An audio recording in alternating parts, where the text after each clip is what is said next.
السلام علیکم ناظرین، خبر سے خبر میں خوش آمدید۔ میں افتخار شرازی۔ ناظرین، اس وقت مشرق وسطی جنگ کی حالت میں ہیں اور یقینی طور پہ یہاں پہ خطے کے ممالک کے لیے پریشان صورتحال ہے، وہیں پہ پاکستان بھی اس جنگ کو لے کے یقینی طور پہ پریشان بھی ہے اور سفارتکاری کا ایک عمل بھی جاری ہے کہ اس جنگ کو کسی طرح روکا جائے۔ ساتھ میں پاکستان خود اپنی مغربی بارڈر پہ افغانستان کے ساتھ حالت جنگ میں ہے اور وہاں سے جو وہ ایک دہشت گردی ہو رہی تھی اس کو روکنے کے لیے پاکستان نے طاقت کے ذریعے اس کو روکنے کا فیصلہ کیا ہے۔ تو ایک بڑی گھمبیر سی صورتحال ہے اور یقینی طور پہ مشرق وسطیٰ کی جنگ کو لے کے پاکستان کی معیشت کے اوپر بھی بڑا دباؤ فیل کیا جا رہا ہے۔ اس ساری صورتحال پہ گفتگو کریں گے۔ ہمارے ساتھ موجود ہیں وزیر مملکت برائے داخلہ امور سینیٹر طلال چودھری صاحب۔ سر بہت شکریہ وقت دینے کے لیے۔ سر سب سے پہلا سوال تو میرا آپ سے، اس وقت جو حکومت وقت کی جانب سے اقدام ایک اٹھایا گیا، پیٹرولیم مصنوعات کی قیمتوں میں اضافہ، کہا جا رہا ہے کہ گزشتہ سال بھی اس طرح کی ایک جنگ ہوئی تھی بٹ 12 روزہ جنگ کے اندر ہم نے کوئی اس طرح کے اقدامات نہیں لیے، اور اب بھی دیکھا جائے تو خطے کے دیگر ممالک جس میں انڈیا ہے، افغانستان ہے، شاید وہاں پہ اتنا جلدی یہ فیصلے نہیں کیے گئے کہ عوام کے اوپر اتنا بڑا بوجھ ڈالا گیا، بٹ یہاں پہ یہ فیصلہ ہوا ہے۔ بڑی تنقید ہو رہی ہے حکومت پہ سر۔ بسم اللہ الرحمن الرحیم۔ دیکھیے، آپ جانتے ہیں کہ پاکستان نے اپنی اکانومی پچھلے 2.5-3 سال میں بڑی مشکل سنبھالی ہے اور اس میں حکومت نے سخت اقدامات کیے، لیکن جو پاکستان کے لوگوں نے اس میں بڑا سفر کیا اور اس میں آپ انفلیشن دیکھیں کہاں تک چلی گئی تھی، چیزوں کی پرائسز، اس کے بعد آہستہ آہستہ چیزیں ٹھیک ہوئی ہیں اور سب نے کنٹریبیوٹ کیا ہے۔ ڈیفالٹ سے واپس آئے، ڈیفالٹ سے واپس آئے، اب اس کے بعد ٹیک آف دوبارہ سے شروع ہوا، اس میں آپ دیکھیں سٹاک ایکسچینج بلندیوں تک گئی، روپیہ تکڑا رہا اور اسی طرح انفلیشن بڑا نیچے گئی، انٹرسٹ ریٹس نیچے جانا شروع ہوئے۔ تو اس ساری چیزوں میں میرا خیال اب ہمیں جو ہماری یہ کامیابی ہے اس کو سنبھالنا ہے، اور اس میں بھی جو بوجھ ڈالا گیا ہے وہ بالکل نمبرز کے مطابق ہے، اس میں کوئی ذرا بھر بھی یہ نہیں کہ حکومت اس سے کوئی حاصل کرے گی، بلکہ ہمیں تو پولیٹیکلی ایک پولیٹیکل حکومت کو تو کبھی بھی وہ نہیں کرتی کہ اس طرح کا کام کرے کہ انہیں کوئی برا بلا کہے یا اس غیر مقبول فیصلے ہوتے ہیں نا ایک طرح سے، غیر مقبول فیصلے، مگر پہلا بھی غیر مقبول فیصلوں کا فائدہ پاکستان کو ہوا ہے، اس کو بھی ہوگا، اور یہ مجبوری کی بنیاد پہ کیے گئے ہیں، لیکن حکومت نے اپنے گھر سے شروع کیا ہے، ہماری تنخواہوں سے لے کر ہماری آپ گاڑیاں، ہماری فیول کنزمپشن، پھر اسی طرح اور بہت سارے اقدامات ہم نے اٹھائے ہیں، اور ہم یہ گزارش کرتے ہیں کہ لوگ بھی کریں۔ یہ چھوٹی چھوٹی چیزوں سے فرق پڑتا ہے، آپ اپنے آفس جانا کا شیڈول سے لے کر آپ کی اپنی باقی نجی مصروفیات تک ایک ایک چیز سے آپ فرق ڈال سکتے ہیں۔ تو ہماری گزارش ہے کہ وہ بھی اس میں حصہ ڈالیں، کیونکہ یہ پورے پاکستان کا معاملہ ہے۔ لیکن صاحب کفایت شعاری سے متعلق بھی کہا جا رہا ہے کہ ارکان پارلیمان ہو، کابینہ ہو، صرف 2 ماہ کی 25%، گویا کہ اگر فیول کی طرف دیکھی جائے ایک سال کی کاسٹ جو ہے 114 ارب روپے گویا کہ لگتے ہیں اس پہ، تو یہ جو آپ کے اینڈ پہ قربانی وہ کہتے ہیں کہ ذرا تھوڑی سی اس کو بڑھانا چاہیے۔ دیکھیے، اس میں گزارش ہے کہ یہ تو سمبولک ہے نا جی، دیکھیں نا، ایک بہت سارے اراکین ایسے ہیں جن کا تنخواہ پہ گزارا ہے، میں جانتا ہوں، اور سارے لوگ ہی یہاں پر بلینئر نہیں ہیں، اور ہمیں کوئی اپنی مڈل کلاس کا اس پارلیمنٹ کیبنٹ سے وہ جو رشتہ ہے نا وہ بھی کمزور نہیں کرنا چاہیے۔ صحیح، اور اس میں کوئی شک نہیں ہے، میں خود بہت سارے اپنے دوستوں کو جانتا ہوں، تو میرا خیال ہے کہ یہ ایک سمبولک ہے، اور یہ ایک اچھی بات ہے کہ جب گھر سے شروع کرتے ہیں اسے، لیکن باقی جو اقدامات ہیں یہ ہر چیز جب کیلکولیٹ کریں گے تو اس کا دیکھیے گا فرق، اور وہ بڑا کمپریہنسو ہے، چاروں صوبوں کو آن بورڈ لیا گیا ہے، چاروں صوبوں کو انہی نکات پہ راضی کیا گیا ہے، اور اگر اس پہ عمل ہو جائے تو آپ دیکھیں گے کہ اس سے فرق آئے گا۔ اور اچھا بلا فرق آئے گا. یہ آپ کی پٹرول کی کنزمپشن سے اور اسی طرح باقی آپ کی انرجی کی جو کنزمپشن ہے اس سے بہت فرق آ جائے گا. اور اس کا مطلب پھر آپ کے پی کے اندر پی ٹی آئی کی گورنمنٹ کو بھی شاباش کریں گے کہ جو فیصلہ آپ نے کیا اس کو انہوں نے بھی امپلیمنٹ کیا, اس کے اکارڈنگلی چل رہے ہیں. اس میں کوئی دیکھیے میری بات سنیں, یہ بڑی اچھی بات ہے. یہ پچھلے کچھ عرصے سے کے پی حکومت جو نیشنل لیول پہ جو فیصلے ہوتے ہیں اس کے ساتھ چل رہی ہے. اب اس میں افغان کو جو ہم اس وقت جو انلیگل ادھر ہیں ان کو واپس بھیج رہے ہیں, اس میں وہ پورا کوپریٹ کر رہے ہیں. دہشت گردی کی جنگ میں انہوں نے کوپریشن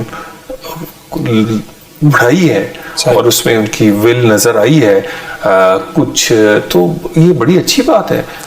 اس میں تو کس کا فائدہ ہے؟ کے پی کے لوگوں کا. 4.5 کروڑ لوگ ہیں جو دہشت گردی کا شکار ہیں, جو بیڈ گورننس کا شکار ہیں, جو اس طرح کے فیصلوں کے متاثرین ہیں. تو اگر یہ کر رہے ہیں تو وہ سب سے پہلے اس کا بینیفیشری ان کے 4.5 کروڑ لوگ ہیں. وفاقی حکومت بینیفیشری نہیں ہے, پاکستان ہے. لیکن اس پہ تو کوئی شک نہیں کہ پہلے بینیفیشری وہاں کے عوام کے, دوسرا پہ پی ٹی آئی ہوگی, وہاں پہ حکومت کر رہی ہے. لیکن اس پہ سر ہم بعد میں آتے ہیں. کچھ تنقید یہ بھی ہو رہی ہے کہ پہلے چینی کی قیمتوں میں اضافہ ہوا تو اگین ایک مافیا جس کو فائدہ ہوا. اب بھی کہا جا رہا ہے کہ جی ریفائنریز کے پاس سٹاک 1 مہینے کا پڑا تھا, قیمتیں قبل وقت بڑھا دی گئیں, یہ فائدہ ان کو دیا گیا ہے. بطور وفاقی وزیر آپ کیا سمجھتے ہیں؟ دیکھیے اس پہ جو وزیر پیٹرولیم ہے انہوں نے بڑی ڈیٹیل اس پہ بات اور وضاحت دیکھیں نا, یہ ایک پورا سرکل ہے. اس میں مہنگا پیٹرول بھی انہیں لینا پڑتا ہے, سستا پیٹرول بھی وہ لیتے ہیں, اور وہ ایک ٹائم یہ بھی آئے گا کہ انہوں نے قیمت کم ہوگی اور انہوں نے زیادہ قیمت کا بائی کیا ہوگا. یہ ایک پورا ایک فارمولہ ہے. اس فارمولے میں یہ کوئی دنیا میں صرف پاکستان نہیں, دنیا بھر میں اسی فارمولے پر پیٹرول کی پرائسز طے ہوتی ہیں, پھر اس کے بعد امپلیمنٹ ہوتی ہیں. تو یہ طے شدہ چیزیں ہیں, اور اس میں اب کئی دفعہ بڑی ہم تنقید کے لیے سطحی سی کئی چیزیں لے کے, مجھے یہ بتائیے ہمیں اس پیسے بڑھانے کا کیا فائدہ ہوا ہے؟ مجھے ہم نے تو حکومت کی جگہ پہ کچھ نہیں کیا ایک طرح سے, یا کہہ سکتے ہیں کہ اگر تو. اور ایک اور بھی پرائم منسٹر نے بہت بڑا بوجھ اپنے ساتھ لیا ہے. انہوں نے کہا اگر پرائسز اور بڑھیں گی تو میں کوشش کروں گا میں نہ بڑھاؤں, پاس آن نہیں کرنی ہے. میں یہ کمٹمنٹ چھوٹی $190 پہ یہ پرائسز کا فیصلہ ہوا ہے, اگلے دن 120 تھا. ٹھیک ہے ابھی وہ نیچے آیا ہے لیکن 120 تھا نا. خدا نہ خواستہ جنگ پہ لانگ کرتی ہے, خدا نہ خواستہ لوگ تو بات کر رہے ہیں کہ جی یہ تو $200 بھی جا سکتا ہے. ٹھیک ہے پریڈکشن ہے, اگر فرض کریں پڑتی تو میرا خیال ہے کہ ہمیں اس طرح کی جو معاملات ہیں جس میں قومی اتفاق رائے نظر آنا چاہیے, اس میں تنقید کا پہلو بلا وجہ نہیں ڈھونڈنا چاہیے. مناسب. لیکن سر اس جنگ کو لے کے انفیکٹ پاکستان کے لیے کتنی پریشان کن صورتحال ہے, کیونکہ کہا یہ جا رہا ہے کہ شاید الٹیمیٹلی پاکستان بھی شاید ہاٹ واٹرز میں آ جائے اگر رجیم چینج ہوتا ہے ایران کے اندر. اس حوالے سے حکومتی کیمپس میں کوئی پریشانی پائی جاتی ہے, کچھ ایسا ہے؟ مجھے شرائط صاحب یہ بتائیے, چلیں یہ تو رجیم چینج ہوگی نا, یہ ادھر انڈیا بیٹھا ہوا ہے, وہ پاکستان کو وجود کو تسلیم کر رہا ہے, ادھر افغانستان ہے. تو نیکسس اب سامنے آ گئے سر, وہ ہے نا بھارت کا اسرائیل. میں کہہ رہا ہوں دو رجیمز تو چینج کرنے کی انہیں ضرورت نہیں ہے نا. تو مئی میں کیا ہوا تھا, اسی انڈیا کے ساتھ یہ اسرائیل کی وہ ٹیکنالوجی, وہ ڈرونز, وہ پتہ نہیں کیا کیا, وہ یہاں ہم نے گرائے بھی اور پھر دنیا کو بھی دکھائے. تو آج کل کی جنگ میں آپ کو کوئی ہمسائے کے تھرو آنا ضروری نہیں ہوتا, اور ہمارے تو ہمسائے آلریڈی چینج, وہ ایسی رجیمز ہیں جو پاکستان کے غیر ہاسٹائل ہیں. تو اللہ رحم کرے گا. اور پاکستان نے اس جو شہباز صاحب ہے نا, ہر پرائم منسٹر کے ساتھ کوئی چیز ٹیگ ہوتی ہے.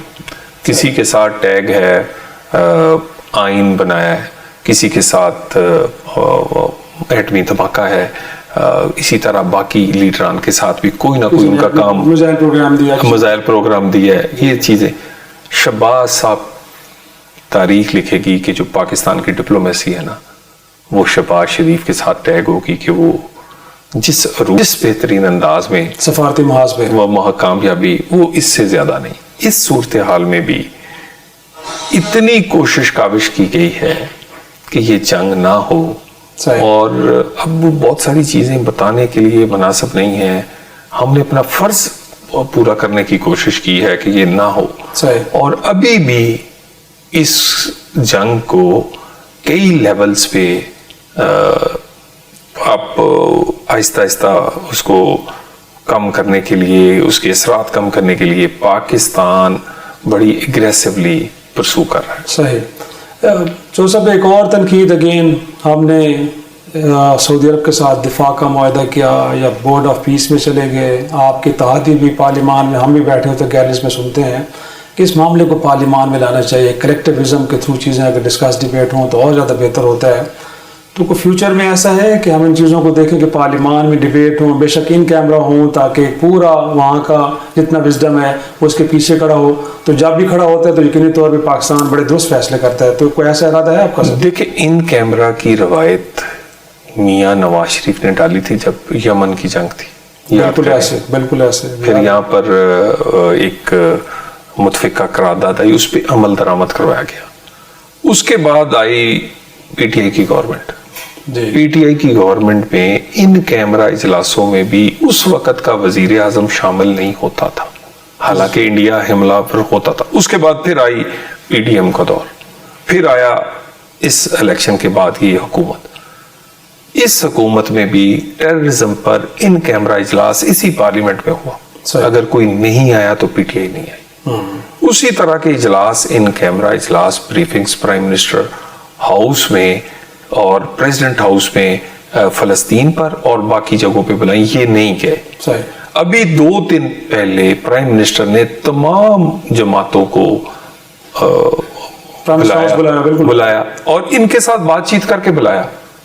ان کے چیمبر میں جا کر, اپوزیشن چیمبر میں جا کر انہیں دعوت دی, انہوں نے دعوت کو قبول کیا. انہوں نے اس کے بعد وہ پھر نہیں آئے. مجھے یہ بتائیے اب کیا حل ہے ہمارے پاس کہ ہم انہیں بریف کر سکیں, ہم ان سے ان کی ان پٹ لے سکیں.